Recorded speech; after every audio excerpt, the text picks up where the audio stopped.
విజయవాడలో వినాయక చవితి సందర్భంగా ప్రతి ఒక్కరూ కూడా పర్యావరణాన్ని పరిరక్షించే క్రమంలో భాగంగా ప్రతి ఒక్కరూ కూడా మట్టి వినాయకుడిని పూజించాలంటూ కూడా అవగాహన కల్పించే విధంగా ఎన్టీఆర్ జిల్లా యంత్రాంగం అంతా కూడా ఒక కార్యక్రమానికి శ్రీకారం చుట్టింది. ప్రస్తుతం మనం ఇందిరాగాంధీ మున్సిపల్ స్టేడియంలో ఉన్నాం. ఒకసారి మీరు విజువల్స్లో చూడొచ్చు.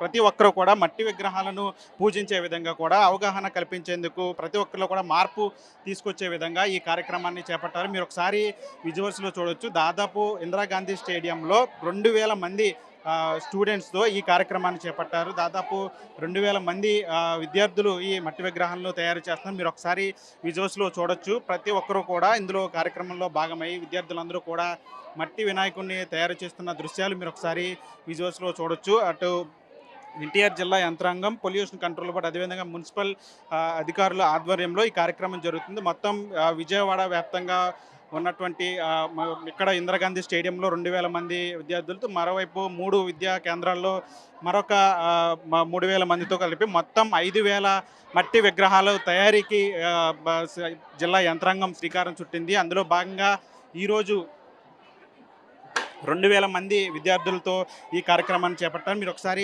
విజువల్స్లో క్లియర్గా చూడొచ్చు. గత ఏడాది 4000 మట్టి విగ్రహాల తయారీతో రికార్డు సృష్టించినటువంటి ఎన్టీఆర్ జిల్లా యంత్రాంగం ఈసారి రికార్డును బ్రేక్ చేసే విధంగా కూడా 5000 విగ్రహాలతో ఈ కార్యక్రమాన్ని చేపట్టారు. ఈసారి 5000 వినాయక విగ్రహాలు తయారీ నేపథ్యంలో గిన్నీస్ రికార్డు కూడా నెలకొల్పోతున్నట్టు కూడా తెలుస్తుంది.